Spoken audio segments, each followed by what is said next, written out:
bilingual web magazine, Dig Tokyo.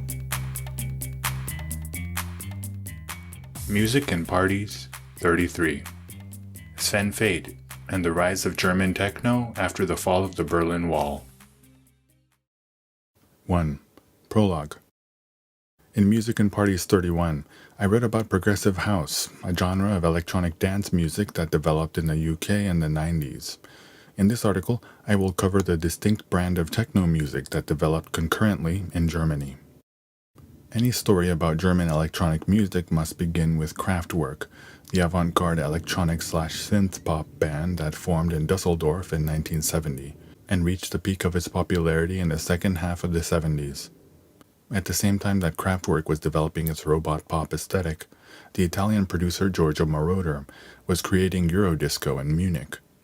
Both Kraftwerk and Giorgio Moroder strongly influenced the Belleville Three, Juan Atkins, Derek May, and Kevin Saunderson, the founders of Detroit Techno.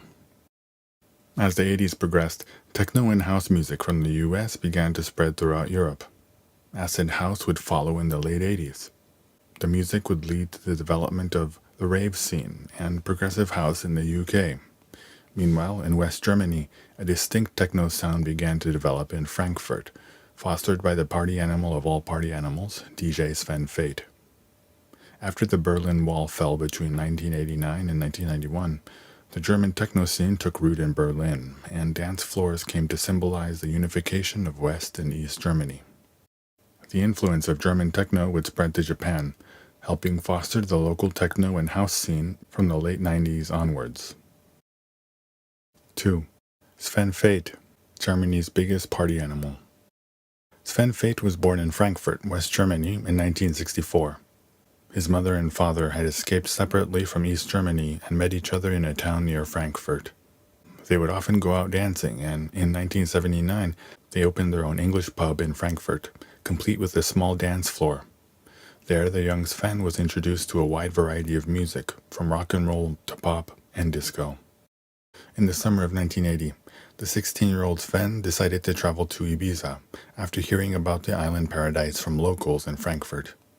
He hitchhiked to Barcelona and managed to make it to the island, where he was struck by culture shock at the sight of hippies smoking and dancing on the street. For 3 months, he slept on the beach chairs and distributed flyers for local clubs in order to get by and gain entry into the clubs. At Amnesia, he was moved to tears by the eclectic Balearic style of DJ Alfredo, and he decided that he wanted to become a DJ. After returning home, his mother noticed a fire growing within her son, and asked Sven to DJ at their pub. The gig became Sven's first residency. Around 1981 to 82, Sven became a resident DJ at a nightclub called the Dorian Gray. The Dorian Gray that was considered the Studio 54 of Germany. The club was located beneath Frankfurt Airport, and its unique location meant that it was practically open 24 hours a day. Sven got into music production and formed the dance pop trio Off in 1985. The group would get their break with the single Electric Salsa, which became a hit across Europe, selling over 1 million copies. Sven and the group began to tour Europe as pop sensations. After a series of follow-up singles and a second album, the group broke up in 1990. Aside from his work as a pop star, Sven opened the dance club Omen in Frankfurt in 1988. At a time when the music scene was dominated by punk rock and new wave, Omen was one of the few clubs in Germany to focus on techno and house music. This was aided by the presence of an American base and American record stores in Frankfurt, which allowed Sven and his fellow DJs to obtain quality vinyl from overseas. Omen became one of the first renowned clubs in Germany, and famous DJs from around Germany and beyond were invited to take to the decks. Notable names included the Munich-based DJ Hell, as well as Jeff Mills and Richie Houghton from North America. The club would close in 1998 due to problems with landlords and city authorities. In addition to running the club, Sven also launched 2 techno labels, IQ in 1991 and Heart House Records in 1992. IQ's driving, minimal sound is often considered an early form of trance for its hypnotic qualities. Heart House Records was more about techno and experimental sources. Sven himself released a couple of original albums of ambient-leaning trance music. The labels set themselves apart from other, more commercial labels by using live instrumentation played by professional musicians, as opposed to a DJ messing around with electronic devices.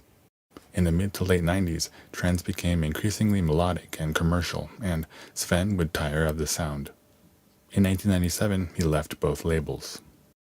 In 1996, Sven was inspired to start a series of parties embodying the concept of metamorphosis and change after seeing an avant-garde theater performance in Spain. The first Cocoon party featured DJ Hell and the English big beat/techno group Underworld. Sven toured the concept across Europe, but had to pour his life savings into the project, as his determination to keep the party authentically underground had meant they had no corporate sponsors. Eventually, he could no longer afford to keep them going. In 1999, he would revive Cocoon, this time as a booking agency to manage the young DJs and producers. Gradually, he began to hold Cocoon-themed events again, and launched a label, Cocoon Recordings. Cocoon became the launching pad for many of techno's current stars, including Ricardo Villalobos, Dubfire, Roman Flugel, and Guy Gerber. Ever since Sven hitchhiked to Ibiza in 1980, he had become a Ibiza regular, returning to the island every summer.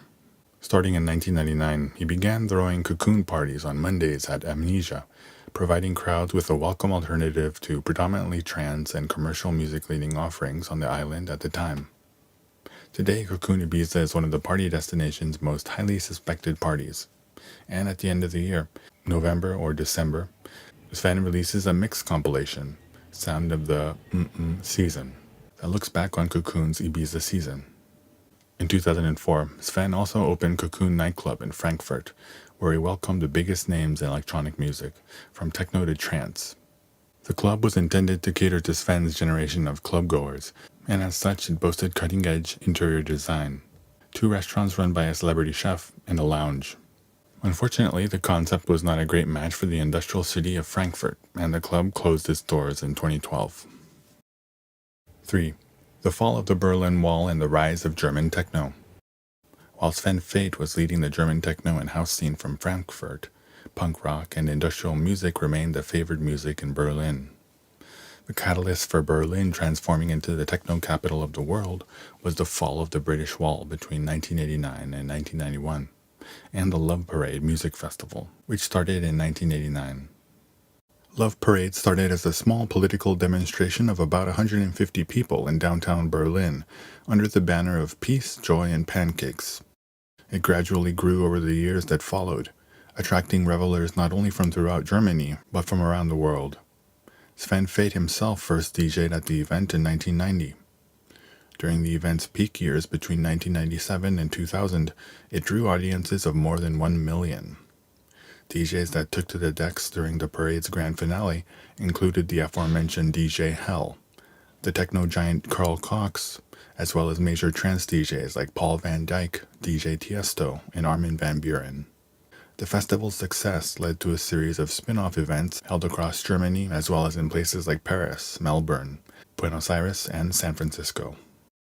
After the fall of the Berlin Wall, abandoned buildings and spaces around the city became the stage for underground parties and raves.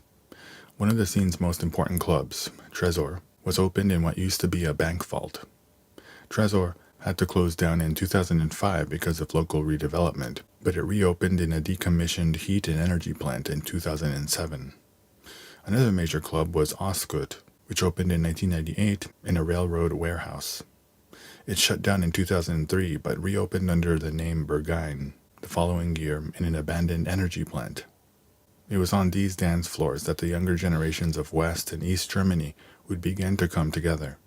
As the 90s progressed, police in the US and UK began to crack down on illegal raves.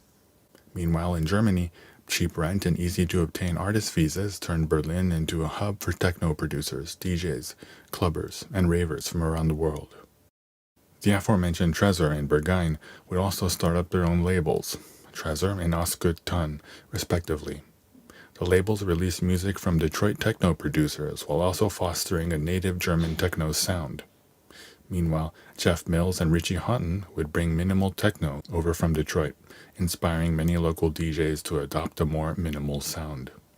One notable name from the scene is Ellen Alien, who worked as resident DJ for Berlin's biggest nightclubs in the 90s, including Treasure, and also became a regular at Love Parade.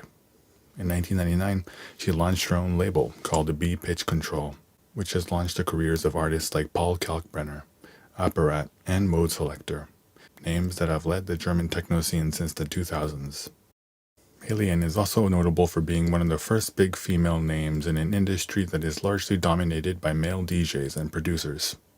One of her German contemporaries is the techno and house DJ Monica Cruz, who became a regular at Omen in the mid-90s and performed at events in the UK with the likes of Carl Cox.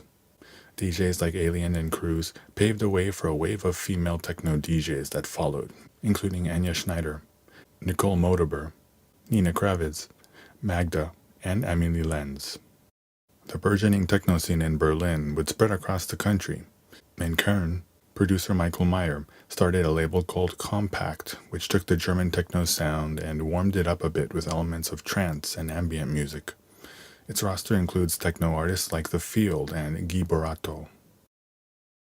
4. The Japanese techno scene of the 90s. The Detroit techno scene of the 80s onwards and the German techno scene of the 90s would have a big effect on the development of the Japanese techno scene. One of the most important figures in Japanese techno is Ishino Takyu, the musical mind behind the techno duo Denki Groove, whom I also wrote about in Music and Parties 29.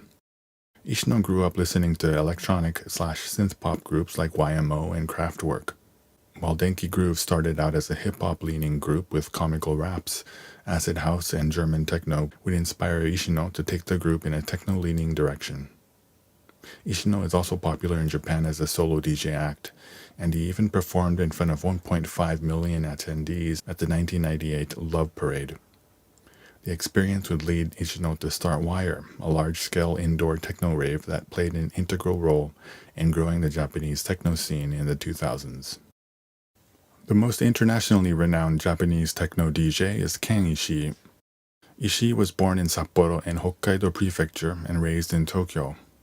After graduating from the sociology department at Hitotsubashi University, he started working at Dentsu, Japan's biggest advertising agency. However, he would ultimately decide to quit and become a professional DJ.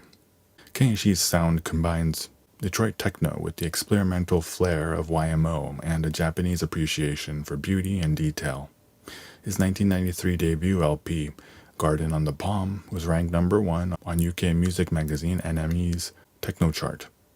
It subsequently received substantial airplay on Japanese radio, including on Denki Groove's radio show. Ishii also composed the music for the opening ceremony of the 1998 Winter Olympics in Nagano. In 2000, he appeared on the cover of Newsweek magazine as the global ambassador of modern Japanese culture. In 2004, he was named Best Techno DJ at the Ibiza DJ Awards. Then there's Kyoto-born, currently Berlin-based DJ/producer Tanaka Fumiya. He grew up playing in punk rock bands, dropped out of high school, and then found himself drawn to clubbing culture. He started DJing around Osaka in the early 90s and started his own label, Torema Records, in 1993. In 94, he joined Denki Groove on tour as supporting DJ. In 95, he released what is considered one of the first major mix albums released by a Japanese DJ, titled I Am Not a DJ. In 2001, he released a single and album from German label Treasure. Whereas Ishino Takyu is influenced by German techno and Ken Ishii is a student of Detroit techno, Tanaka is known as the gang leader of Japanese minimal techno. Other notable techno names include the late Susumu Yokota, who released his debut album from Sven Väth's label Heart House Records and became the first Japanese performer to play on the Love Parade stage, and Tsunahara Yoshinori, who was a member of Denki Groove between 1991 and 1999. 5. Epilogue. Love Parade, one of dance music's biggest festivals, entered a slump after enjoying its peak years between 1997 and 2000. While the event had begun as a political demonstration, it had devolved into a commercial party. What's more, bigger and bigger crowds caused issues such as lack of bathrooms and garbage problems. In 2004 and 2005, the event was cancelled due to lack of financial resolutions, and while it was held again in 2006, the city of Berlin refused to host it the following year. Starting in 2007, it was held in the Ruhr region. In 2010, overcrowding at the end of a 240-meter-long tunnel leading to the event resulted in 21 deaths and over 500 injuries. And in the aftermath, the organizers announced that the event was permanently cancelled. Love Parade had launched with high ideals and a vision of love and peace, but over time it became commercialized and ultimately ended in tragedy. More than anything, the Love Parade disaster reveals the danger and ultimately the limits of an underground subculture being turned into a mainstream phenomenon. In the late 60s, hippies and the proponents of psychedelic music believed that music had the power to change the world. That utopian vision achieved its peak at the Woodstock Festival in 1969. However, as the Vietnam War continued and devolved into a quagmire in the years that followed, the hippie dream started to dissipate like a cloud of marijuana smoke. In the decades that followed, peaceful hippie idealism became increasingly commercialized, and nowhere is that more evident than in mainstream rock and pop music. Then there's Live Aid in 1985, which was held to raise funds for relief of the ongoing Ethiopian famine. Despite the benefit concert's success, much of the funds it raised ended up going into the hands of the Ethiopian government rather than the people who most needed it. Today, films like Bohemian Rhapsody rake in profits at the box office, while few people, if any, care to assess the legacy of such humanitarian efforts to bring about change in the world. How could they, when Bohemian Rhapsody couldn't even care to give proper attention to Freddie Mercury's sexuality and his death as a result of AIDS? No surprise, then, that progressive house, big beat, and German techno would also be increasingly commercialized from the 2000s onwards, with major record companies and promoters attempting to milk electronic dance music for all it was worth. The EDM craze has swept the world with soulless, cookie-cutter music that is a pale imitation of its underground origins. Ironically, the moment that underground music enters the mainstream, it loses all of its power to bring about change in society. It's taken away from the hands of the artists and given over to executives and marketers. While music has the power to move individuals and create a feeling of oneness, perhaps it is fundamentally incapable of changing our society. In that sense, there is value to an underground scene remaining underground, affecting individual souls in its most pure form. Music and Parties 33. Sven Väth and the Rise of German Techno After the Fall of the Berlin Wall.